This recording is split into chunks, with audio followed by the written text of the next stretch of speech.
மாண்புமிகு பேரவைத் தலைவர் அவர்களே, இந்த வக்ஃப் வாரிய திருத்த சட்டம் என்பதை திரும்பப் பெற வலியுறுத்தி ஒரு தீர்மானத்தை கொண்டு வந்து இங்கு எல்லா கட்சியினுடைய சார்பில் அந்தந்த கட்சியினுடைய தலைவர்கள், உறுப்பினர்கள், பிஜேபி தவிர வெளிநடப்பு செய்திருக்கிறார்கள்.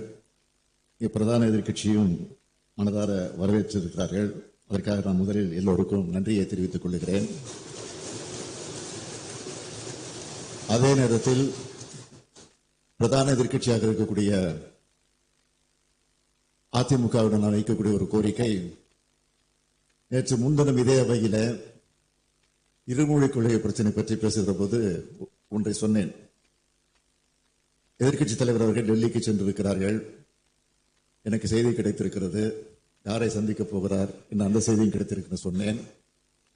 ஆனால் டெல்லியில் இறங்கிய பிறகு அவர் செய்தியாளர்களை பேசுகிற போது நான் இங்கே அவையில பேசியதை கேட்டிருக்கிறார்கள் நிருபர்கள். நான் யாரையும் சந்திக்க வரவில்லை, எந்த அரசியல் நிலையிலும் வரல, எங்களுடைய கட்சி அலுவலகத்தை பார்வையிடுவதற்காக வந்திருக்கிறேன் சொல்லிவிட்டு போனார்.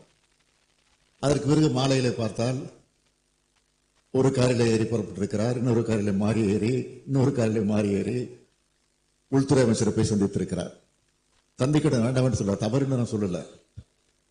ஆனால் அதே நேரத்தில் அங்கே போய் தமிழ்நாட்டுக்கு வேண்டிய உரிமையை நான் கேட்டிருக்கிறேன், இருமொழி கொள்கையை பற்றி நான் பேசியிருக்கிறேன் என்று நிருபரத்தில் சொல்லியிருக்கிறார். சென்னையில் வந்து இறங்கிய பிறகு அதற்காக நான் உள்ளபடிய இந்த அவையின் சார்பில் அவருக்கு நன்றி தெரிவித்துக் கொள்கிறேன்.